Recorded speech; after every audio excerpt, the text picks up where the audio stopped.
बरसात की रातें वैसे तो सुकून देती हैं, लेकिन पहाड़ी गांवों में यह रातें डरावनी भी हो सकती हैं। काले बादलों से घिरा आसमान, लगातार गिरती बारिश और पेड़ों से टकराती ठंडी हवा, सब मिलकर ऐसा माहौल बना देते हैं कि इंसान को अपनी ही सांसों की आवाज डराने लगती है। इसी तरह की एक बरसाती रात में शुरू हुई थी उस चुड़ैल के इंतकाम की कहानी, जिसे आज भी लोग याद कर सिहर उठते हैं। गांव का नाम था भैरवपुर। चारों तरफ घने जंगल और बीच में बसा एक छोटा सा गांव। यहाँ के लोग दिन में मेहनती और रात में बेहद सतर्क रहते थे। उन्होंने हमेशा से एक अजीब किस्से सुने थे। पुराने बरगद के पेड़ के पास नदी किनारे एक औरत की रूह भटकती है। कहा जाता था कि वह किसी से नजरें मिलाए बिना नहीं रहती, और अगर किसी ने उसका चेहरा देख लिया तो उसकी जिंदगी बर्बाद हो जाती। उस रात मूसलाधार बारिश हो रही थी। आसमान में बिजली चमकती और कुछ पल के लिए सब कुछ साफ दिखने लगता, फिर अंधेरा और गहरा हो जाता। गांव के 3 दोस्त राकेश, सोनू और इमरान छतरी लिए गांव के बाहर वाले रास्ते पर चल रहे थे। वे पास के कस्बे से लौट रहे थे जहां वे एक शादी में गए थे। रास्ता सुनसान था, चारों ओर पेड़ों के साए और बारिश की बूंदों की टपकन। राकेश ने धीरे से कहा, यहाँ हमेशा अजीब सन्नाटा रहता है, आज तो बारिश और भी डरावना बना रही है। सोनू ने हंसने की कोशिश की, डर क्यों रहा है बे, चुड़ैल वुड़ैल कुछ नहीं होती। इमरान ने लेकिन गंभीर आवाज में कहा, बुजुर्ग कहते हैं कि इस बरगद के पेड़ के पास मत रुकना, खासकर बारिश में। वे तीनों बात करते करते उसी बरगद के पास पहुंच गए जिसके बारे में लोग कहते थे कि वहां एक औरत की रूह बसती है। पेड़ के नीचे कीचड़ जमा था और जड़ों से पानी टपक रहा था। अचानक बिजली चमकी और उन्होंने देखा पेड़ के नीचे कोई खड़ा था। सफेद साड़ी में लिपटी एक औरत, उसके बाल पानी से भीगे हुए और चेहरा झुका हुआ। सोनू ने जोर से कहा, कौन है वहां? जवाब नहीं आया। औरत बस धीरे धीरे अपना सिर उठाने लगी। बारिश की बूंदें उसकी आंखों से फिसलकर गालों पर बह रही थीं। जैसे ही उसका चेहरा बिजली की चमक में साफ दिखा, तीनों के पैरों तले जमीन खिसक गई। उसकी आंखें सुर्ख थीं और होंठों पर एक अजीब सी मुस्कान। इमरान ने घबराकर कहा, भागो। तीनों लड़खड़ाते हुए दौड़ पड़े। पीछे से हवा का तेज झोंका आया, जैसे कोई उनके पीछे पीछे दौड़ रहा हो। राकेश ने पीछे मुड़कर देखा तो वह औरत पेड़ से गायब थी, लेकिन उसकी हंसी बारिश की आवाज के बीच साफ सुनाई दे रही थी। गांव के पास पहुंचते पहुंचते उनकी हालत खराब हो चुकी थी। कपड़े कीचड़ से सने, सांसें तेज। उन्होंने तय किया कि किसी को इस बारे में नहीं बताएंगे। गांव में अंधविश्वास बहुत था और लोग कहेंगे कि उन्होंने चुड़ैल को परेशान किया है। लेकिन उस रात के बाद अजीब घटनाएं शुरू हो गईं। राकेश के आंगन में हर सुबह पानी के गड्ढे में औरत के पांव के निशान दिखते। सोनू के कमरे की खिड़की पर आधी रात को कोई दस्तक देता, लेकिन जब वह बाहर देखता तो वहां कोई नहीं होता। इमरान को सपनों में वही चेहरा दिखने लगा, भीगे बालों वाली औरत की लाल आंखें जो उसे घूर रही होती। एक हफ्ते बाद गांव में अफवाह फैल गई कि बरगद वाली चुड़ैल फिर से सक्रिय हो गई है। लोग कहते थे पिछली बार जब उसने किसी को निशाना बनाया था तो उसने अपना बदला पूरा किए बिना चैन नहीं लिया था। बुजुर्ग कहते थे कि उसकी मौत अन्याय से हुई थी। बारिश के दिन उसे मार दिया गया था, इसलिए हर बरसात में वह लौटती है। राकेश, सोनू और इमरान ने आपस में मिलने का फैसला किया। वे गांव के चौपाल में मिले। तीनों के चेहरे पीले पड़ चुके थे। सोनू बोला, यह सब हमारी गलती है। हमने उसे देखा, उसने हमें देख लिया, अब वह हमें छोड़ेगी नहीं। इमरान ने कहा, हमें किसी ओझा से मदद लेनी चाहिए। राकेश चुपचाप सोचता रहा। उसे महसूस हो रहा था कि कोई उनकी बात सुन रहा है। बारिश अब भी हो रही थी। हवा में एक अजीब सी ठंडक थी। रात गहराती जा रही थी।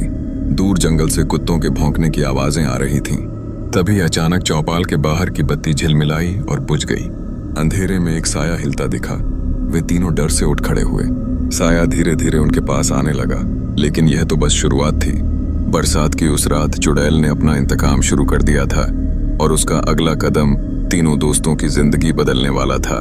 चौपाल के बाहर झिलमिलाती बत्ती बुझने के बाद माहौल बिल्कुल सन्नाटे में डूब गया। राकेश, सोनू और इमरान एक दूसरे के पास सिमट गए।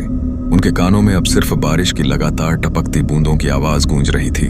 तभी उन्होंने देखा, अंधेरे में कोई आकृति धीरे धीरे उनकी ओर बढ़ रही है। सोनू ने डरते हुए कहा, यह कौन है? आवाज उसकी गले में अटक गई। आकृति नजदीक आई तो वह गांव का बुजुर्ग ओझा हरिया बाबा निकला।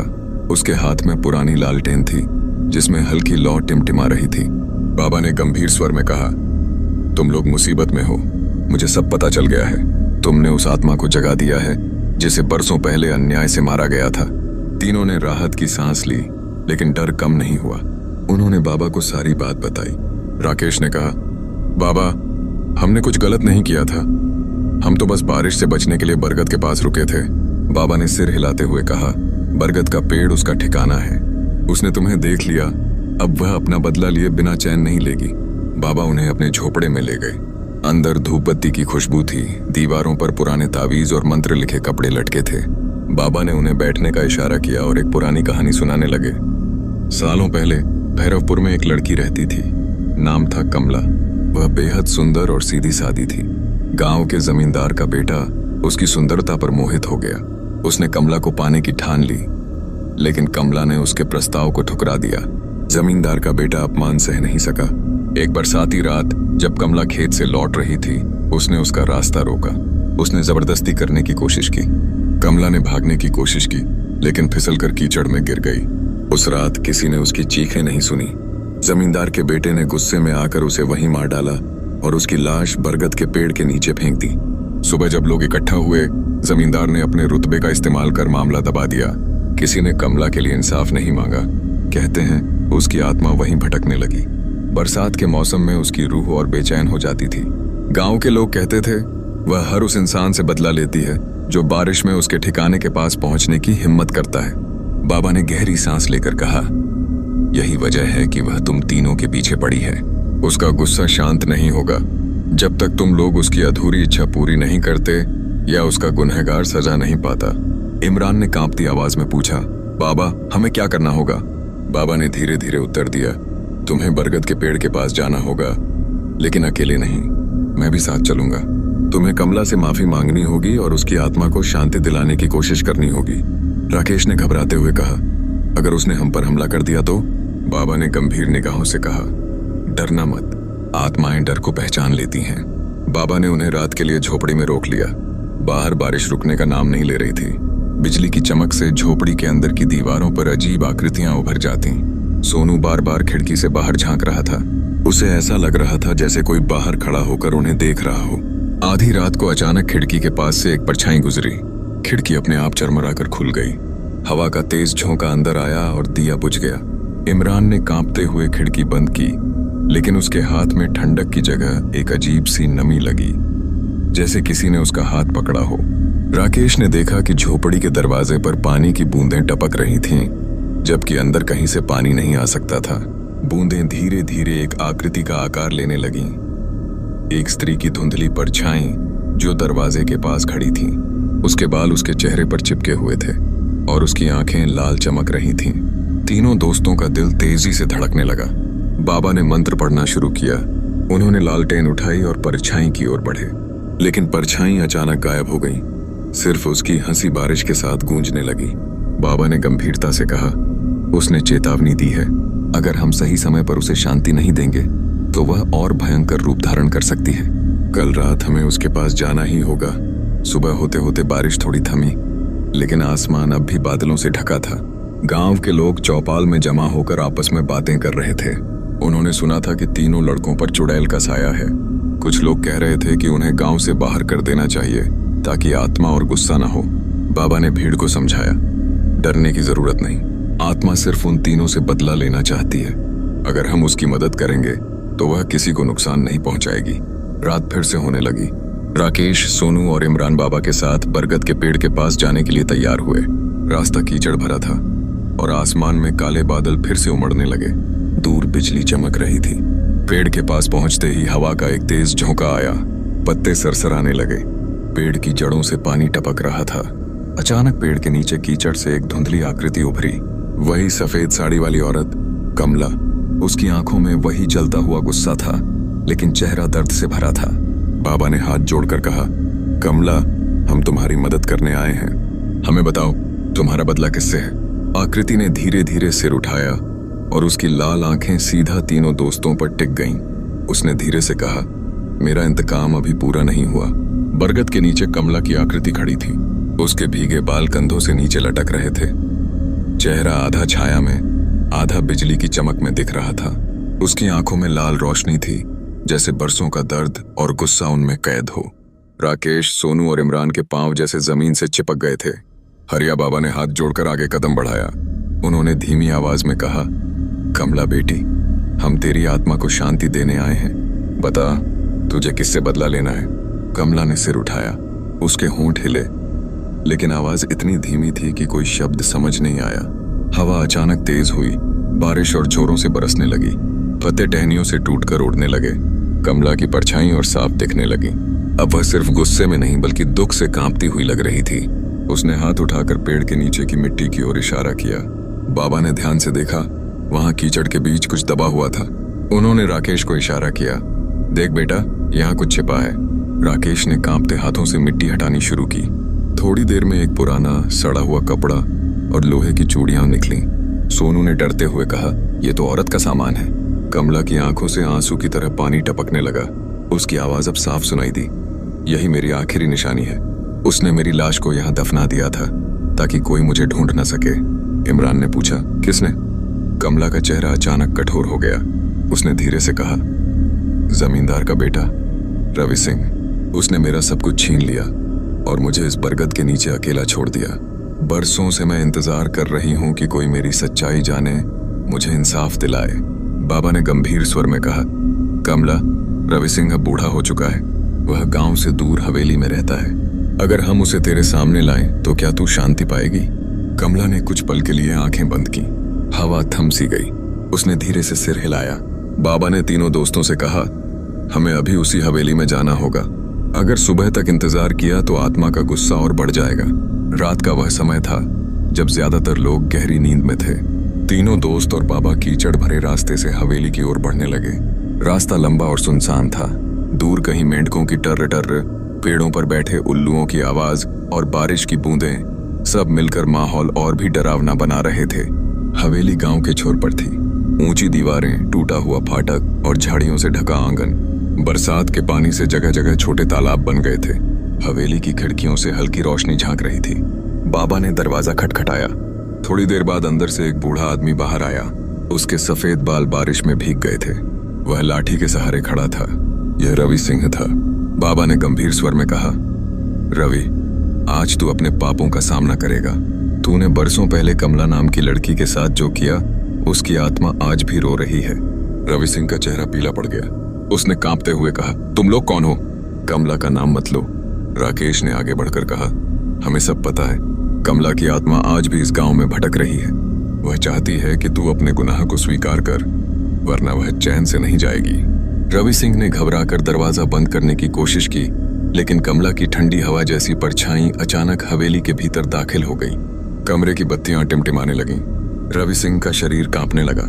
कमला की आवाज पूरे कमरे में गूंजने लगी, रवि, तूने मुझे मारा, मेरे सपनों को कुचल दिया। तूने सोचा मैं चुप रहूंगी? मैं तब तक नहीं जाऊंगी जब तक तुझे तेरे पाप की सजा न मिल जाए। रवि सिंह की आंखों में डर था, लेकिन उसके चेहरे पर पछतावे की छाया भी उभर आई। उसने रोते हुए कहा, हाँ कमला, मैंने गलती की। मैं जवान था, अंधा था अपने घमंड में। मुझे माफ कर दे। कमला का चेहरा कुछ नरम हुआ, लेकिन उसकी आंखों में आंसू और गुस्से का मिश्रण था। उसने कहा, माफी से पाप नहीं मिटता, सच सबके सामने आना चाहिए। बाबा ने धीरे से कहा, रवि, कल सुबह पूरे गांव के सामने तू अपने अपराध को स्वीकार करेगा। यही उसका हक है। कमला की परछाई धीरे धीरे धुंध में बदलने लगी। उसने तीनों दोस्तों की तरफ देखा और बोली, अगर तुमने उसे सच बोलने से रोका तो मेरा इंतकाम और भयानक होगा। इतना कहकर वह गायब हो गई। कमरा ठंडा हो गया, जैसे कोई भारी बोझ हट गया हो, लेकिन साथ ही एक अनजाना डर हवा में तैरने लगा। बाबा ने सबको समझाया, अब हमें सुबह तक इंतजार करना होगा। सच सामने आएगा तभी यह आत्मा शांति पाएगी। तीनों दोस्त आपस में देखते रहे। उनके मन में डर था कि अगर रवि सिंह सच बताने से पीछे हट गया तो कमला का इंतकाम और भी खतरनाक हो सकता है।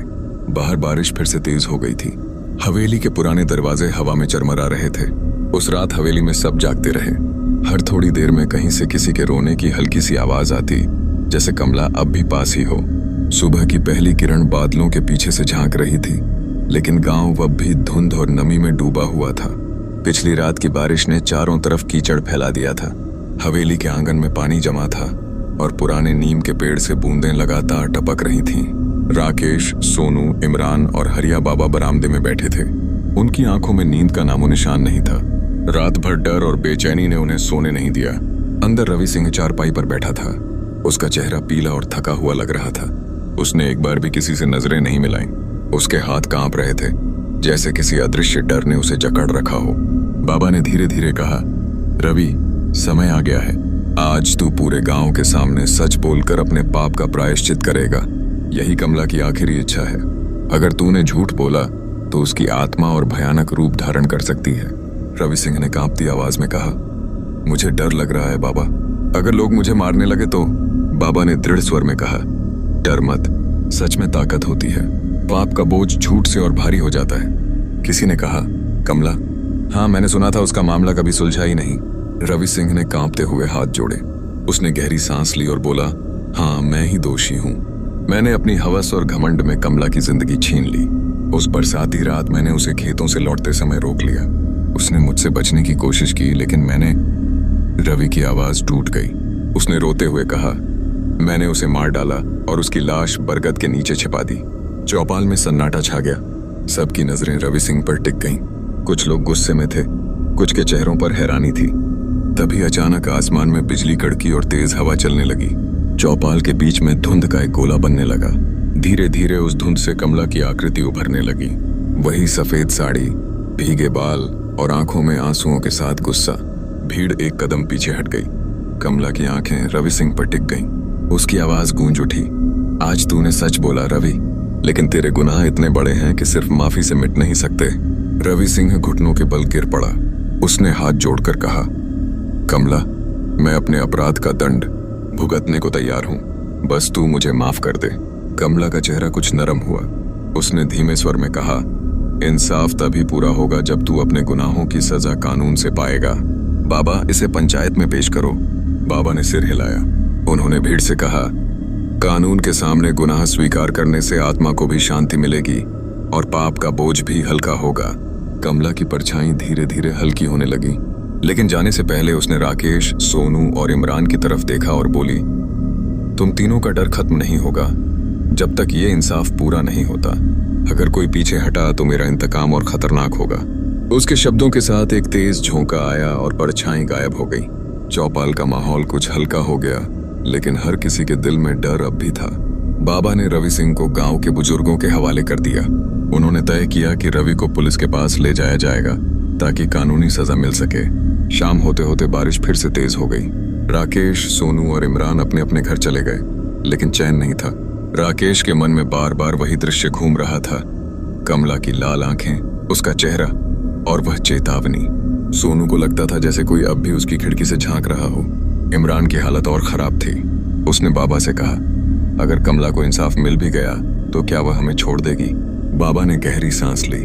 उन्होंने कहा, आत्माएं तब तक नहीं जाती जब तक उनका सारा दर्द खत्म ना हो। अभी उसका गुस्सा शांत नहीं हुआ है। हो सकता है वह आखिरी बार लौटे अपना इंतकाम पूरा करने। रात होते ही गांव पर फिर से अजीब खामोशी छा गई। बाहर बरसात का शोर था, लेकिन बीच बीच में ऐसा लगता था जैसे किसी के रोने की आवाज हवा में घुली हो। राकेश खिड़की से बाहर देख रहा था। दूर बरगद के पास हल्की सफेद आकृति खड़ी थी, बिल्कुल स्थिर। गांव पर फिर से अंधेरा छा चुका था। आसमान में बादल गरज रहे थे और तेज बरसात हो रही थी। राकेश अपनी खिड़की से बाहर देख रहा था। बरगद के पेड़ के पास वही हल्की सफेद आकृति अब भी दिखाई दे रही थी। उसकी आंखें अंधेरे में चमक रही थीं। राकेश ने घबराकर खिड़की बंद कर दी, लेकिन दिल का डर और बढ़ गया। सोनू और इमरान भी अपने अपने घरों में बेचैन थे। तीनों ने तय किया कि अगर कमला का इंतकाम पूरा होना है तो वे चुपचाप बैठकर नहीं देख सकते। उन्होंने बाबा को बुलाया। चारों ने लालटेन उठाई और बरसात के बीच बरगद की ओर निकल पड़े। रास्ता फिसलन भरा था। हर कदम पर कीचड़ में पैर धंस रहे थे। बिजली की चमक से जंगल के पेड़ अजीब परछाइयां बना रहे थे। हवा में ठंडक के साथ एक अजीब सी सिहरन घुली हुई थी। बरगद के पास पहुंचते ही उन्हें लगा जैसे किसी ने उनका पीछा किया हो। पेड़ के नीचे वही आकृति खड़ी थी, कमला। उसका चेहरा अब दर्द और गुस्से का मिला जुला रूप था। बारिश में भी उसकी आंखें जलती हुई लाल लग रही थीं। हरिया बाबा ने आगे बढ़कर कहा, कमला बेटी, तेरे अपराधी ने अपना गुनाह स्वीकार कर लिया है। कानून उसे सजा देगा। अब तेरा दर्द खत्म होगा। कमला ने धीरे से सिर हिलाया, लेकिन उसके चेहरे पर शांति नहीं थी। उसने धीमे स्वर में कहा, मेरा इंतकाम अधूरा है। रवि सिंह ने सिर्फ मुझे नहीं मारा, उसने मेरे गर्भ में पल रहे बच्चे को भी खत्म कर दिया। कोई नहीं जानता कि उसने मुझे कितनी बेरहमी से मारा था। जब तक वह अपने किए का असली दंड नहीं पाएगा, मेरी आत्मा को सुकून नहीं मिलेगा। राकेश ने धीरे से कहा, कल सुबह पुलिस आएगी, वह कानून के हवाले होगा, तब तू चैन से सो पाएगी। कमला की आंखों से पानी की बूंदों जैसा कुछ गिरा। उसने कहा, अगर वह भागने की कोशिश करे तो? मेरे इंतकाम का आखिरी कदम बाकी है। तभी अचानक हवेली की दिशा से एक तेज आवाज आई। चारों ने मुड़कर देखा। रवि सिंह अपने दरवाजे से भाग रहा था। शायद उसका डर उस पर हावी हो गया था। कमला का चेहरा कठोर हो गया। उसने पेड़ से हवा का एक तेज झोंका भेजा। झोंका इतना तेज था कि चारों को अपने पैर संभालने पड़े। रवि सिंह की तरफ से चीख सुनाई दी। वे दौड़कर वहां पहुंचे। हवेली के आंगन में रवि सिंह की लाठी टूटी पड़ी थी। वह बारिश में गिरा हुआ था। उसका चेहरा ऊपर की ओर था और आंखें फैल गई थीं। कमला की परछाई धीरे धीरे उसके पास पहुंची। उसने झुककर कहा, अब तू मेरे बच्चे के दर्द को भी महसूस करेगा। रवि सिंह कांपता हुआ बोला, कमला, मुझसे गलती हो गई, मुझे माफ कर दे। कमला की आंखों में आखिरी बार तेज चमक उठी। बिजली की रोशनी में उसका चेहरा साफ दिखा। उसमें अब सिर्फ दृढ़ता थी। अगले ही पल उसने रवि सिंह के सीने पर हाथ रखा और एक भयानक चीख के साथ वह जमीन पर निढाल हो गया। उसकी सांसें हमेशा के लिए थम चुकी थीं। कमला ने गहरी सांस लेकर आसमान की ओर देखा और कहा, इंसाफ पूरा हुआ, मेरी आत्मा अब आजाद है। इतना कहकर वह धीरे धीरे धुंध में बदलने लगी। सफेद साड़ी की परछाई हवा में घुल गईं और बरगद के नीचे सिर्फ बारिश की बूंदें रह गईं।